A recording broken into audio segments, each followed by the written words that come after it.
Another day, more XRP news, and now we have Dirty Gary Gensler folding a little bit over his authority and power over the crypto industry. Those articles and several really interesting NFT articles, new NFTs being launched, as well as a very, very popular community coming out with Steve Aoki and having a Halloween party. Hey guys, welcome to OG Crypto and NFTs. My name is Troy, and every day we come to you with the latest news in digital assets as well as NFTs. So before we jump into it, we're trying to grow our station here, our community, ourselves. So go ahead and hit that subscribe button, boom, boom, boom. And I know you're gonna like what we have to say, so boom, smash that like button. We definitely would help us grow this community out there. I know that some of us get shadow banned or we say some things that YouTube doesn't like. And so they'll just go ahead and shove us in the bottom gutter until we get out of the gutter and into your computers / your handheld devices. So let's jump right into it. CoinDesk.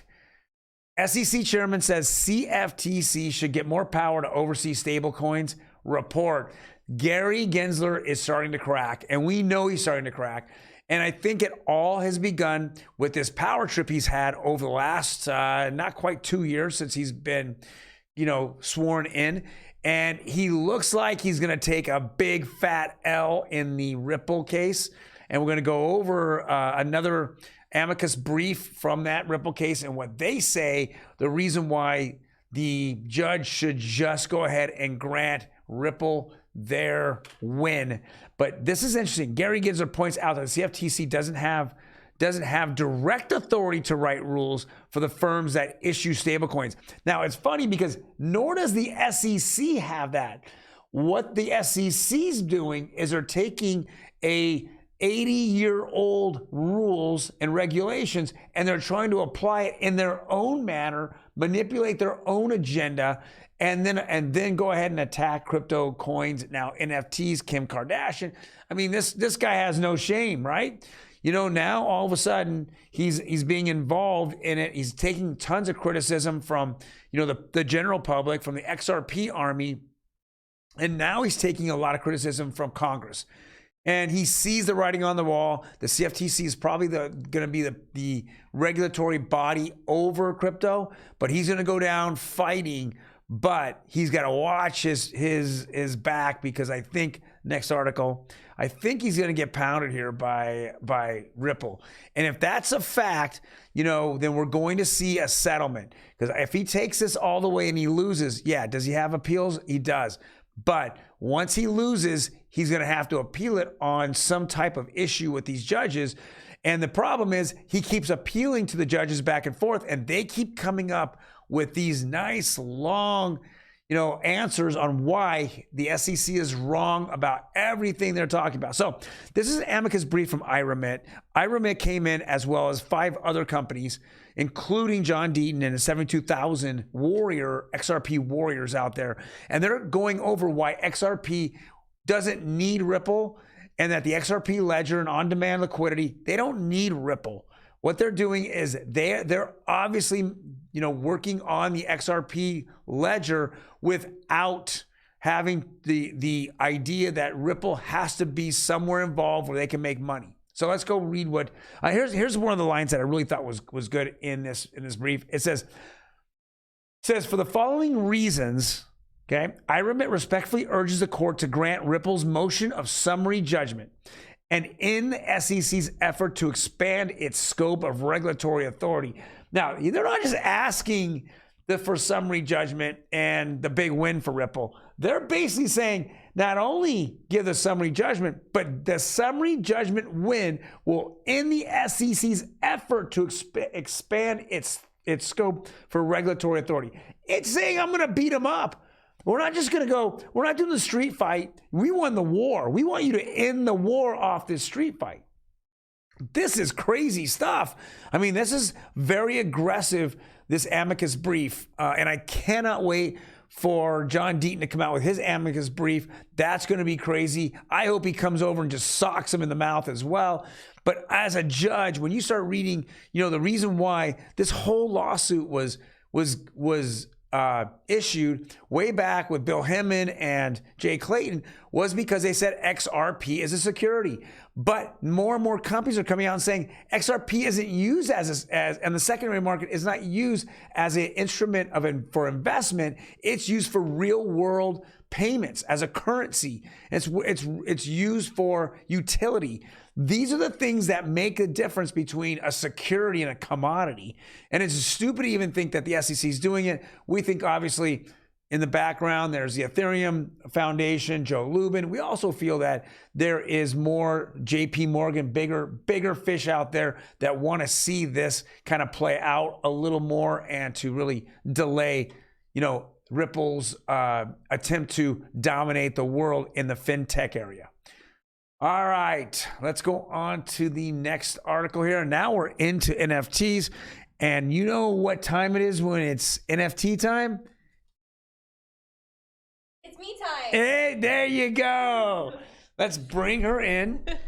Producer Emmy. Here I am. How you doing? I'm good. I'm glad you're back. I'm glad I'm back. I'm glad that you really did a great job. Thank you. I kind of quoted some lines that she threw out there. And yeah, attacking me, of course, with no hair. I mean, I get it. But it was pretty funny. She did a fantastic job. I'm looking forward to really having her more involved on the NFT side every time we do this. I mean, she really is getting excited. I was still laughing that we hired her less than 6 months ago. She couldn't even tell you what an NFT was. Not a cryptocurrency. Crypto is a rippo,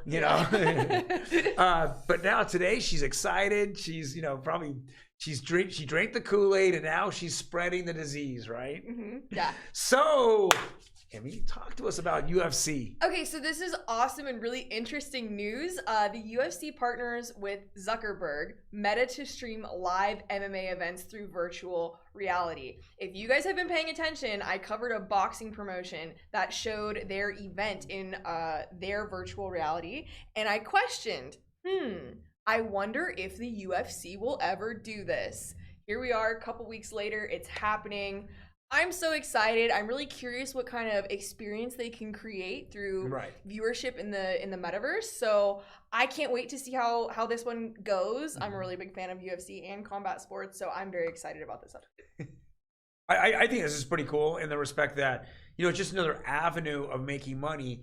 Obviously, when you're looking at promoters are out there, they're just there for the money, right? Mm-hmm. And so taking 30-40% from a boxer or from an athlete, right? Mm-hmm. If you could take this and promote this on other platforms, there might be an opportunity where some of these, high class athletes that don't get represented well can actually put more money in their pocket. Yeah, absolutely. I do know that Crypto.com is a big sponsor of the UFC. Mm-hmm. So I think we will see a lot of Web3 NFT metaverse things coming from them.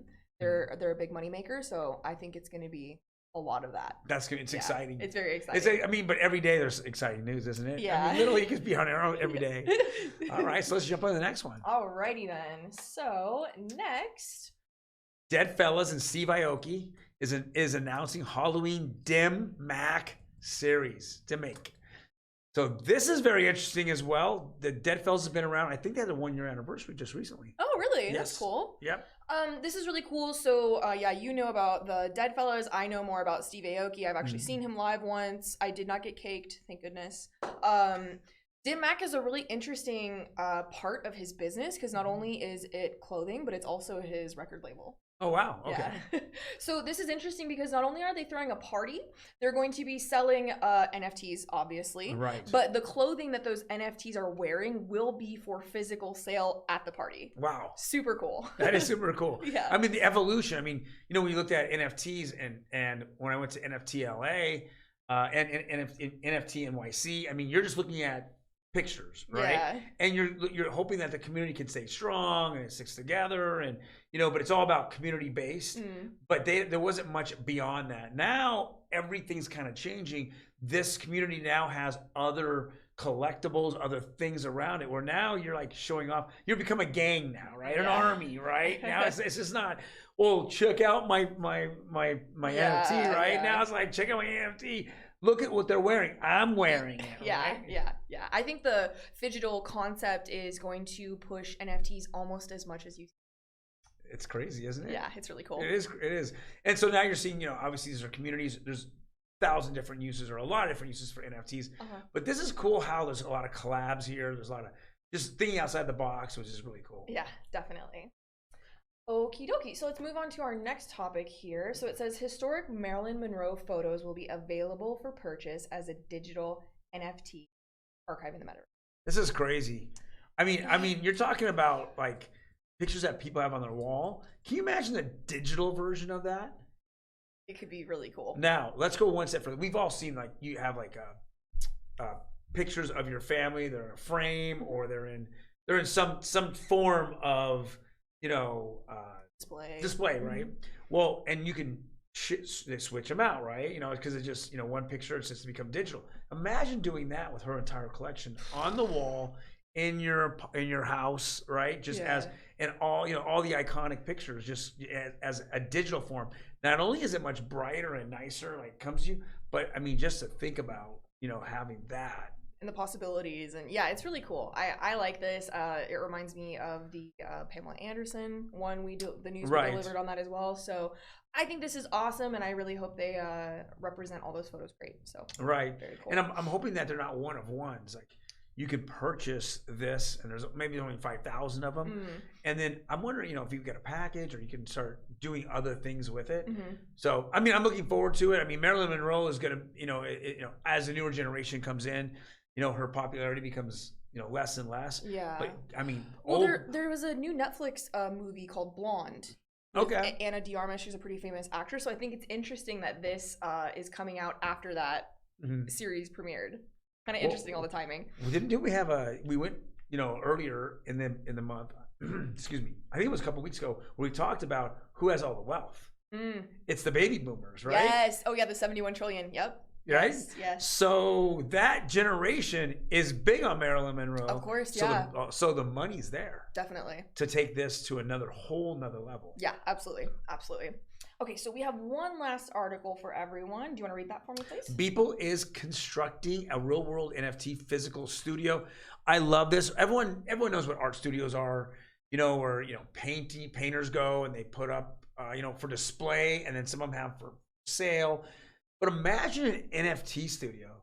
How does that sound? I think that could be really cool, especially with all the different ways you can display NFTs now and all the companies that offer pop-out screens, embedded screens. I think if they set this up in a very unique and specific way, it could be almost like one of those immersive experiences. I think imagine going into an art studio right now and turning off the lights and you see nothing.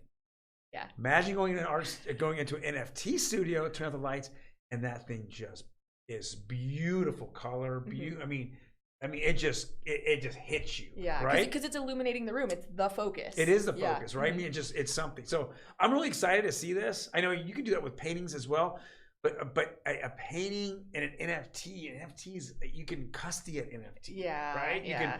You have ownership rights and stuff like that. There's so much involved. This is going to look really cool. Beeple has just gone crazy in this space. He was a very average kind of artist, and then all of a sudden he just found his niche, a couple big sales, and on Time magazine, and now you can't touch his stuff for $10 million, right? Yeah. This is cool. They have a here showing the building that he purchased for this, so it looks to be a very, very good what city size. is it in? I did not find that bit of information. But I'm sure they'll be coming out with a lot more details very soon. Very cool. Yeah. Very cool. Well, guys, thank you very much for joining us today. I'm hoping that you got, if you're in the XRP army, throw up that big X on in the comments below. Otherwise, you have any other comments about some of the NFTs that we have here and the Metaverse, we're more than happy to answer them for you. Otherwise, we will see you on Monday. Bye.